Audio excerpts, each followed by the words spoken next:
மாவட்ட ஆட்சியரை நோக்கி ஒரு பேரணி என்பது திட்டமிட்டு இருந்தோம்.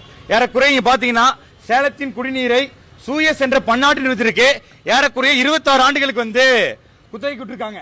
ஏறக்குறைய சூயஸ் நிறுவனம் பாத்தீங்கன்னா கோயம்புத்தூர் வந்து உருவாக்கிறாங்க. ஏறக்குறைய 2018 இருந்து இப்ப வரைக்கும் அவங்க வேலைகள் வந்து செஞ்சுட்டே இருக்காங்க.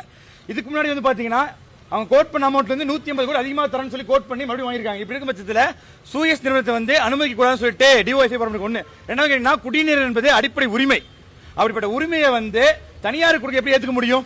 அது ஒருபோதும் ஏத்துக்க முடியாது. தமிழக அரசு விஜய் அவர்கள் தீய சக்தி பேசிட்டே இருக்காரு. நான் அவர் கேட்கிறோம், சூயஸ் என்பது ஒரு தீய சக்தி, அதை துரத்தி அடிக்கிறதுக்கு உங்களுக்கு வக்கு இருக்குதான்னு தான் டிஓஎஸ்ஐ கேட்க வேண்டிய கேள்வியா இருக்குது.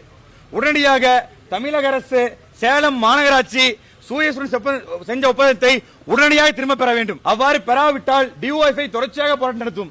இன்னொன்னு கேட்டீங்கன்னா தண்ணி என்பது இங்கிருந்து உற்பத்தி ஆகுது. இன்னைக்கு வந்து பிசினஸ் முதற்கட்டமா ஏறக்குறைய பல ஆண்டுகள் சொல்றாங்கன்னா தங்கத்துக்கு அப்புறம் நீர் தான் ஒரு மிகப்பெரிய ஆதாரமான ஒரு உற்பத்தி பொருள்ங்கிறாங்க. அப்படிப்பட்ட சந்தை பொருளுக்கு தண்ணீரை கொடுக்க ஏத்துக்க மாட்டோம். நீ கோயம்புத்தூர்ல 1,50,000 கனெக்ஷன் கொடுத்து சொன்னாங்க. அந்த 1,50,000 கனெக்ஷனும் தண்ணி வரது கிடையாது. எப்படி தண்ணியை வரி ஏத்துறாங்கன்னு கேட்டீங்கன்னா என் வீடு ஸ்கொயர் ஃபீட்டுக்கு ஏற்ற மாதிரி தண்ணி ஏத்துறாங்க, வரி ஏத்துறாங்க. நான் குடிக்கிற தண்ணிக்கே நீ வரி போடக்கூடாது நான் சொல்றோம். அப்படி இருக்கும் பொழுது என் வீடு அளவுக்கு நீ வந்து தண்ணிக்கு வரி போட எப்படி ஏத்துக்க முடியும்? ஆகையால் சூயஸ் நிறுவனம் உடனடியாக சேலத்தை விட்டு வெளியேற வேண்டும். ஜனநாயக முறையில் போராடக்கூடிய மாணவர்களை காவல்துறை கொஞ்சம் கூட கருத்தை கேட்காம ஒடுக்கிறது வந்து ஒருபோதும் ஏத்துக்க மாட்டோம். சேலம் மாநகராட்சியிலிருந்து சூயஸ் வெளியேறும், இல்லைன்னா ஒரு தொடர்ச்சி நடைபெறும்.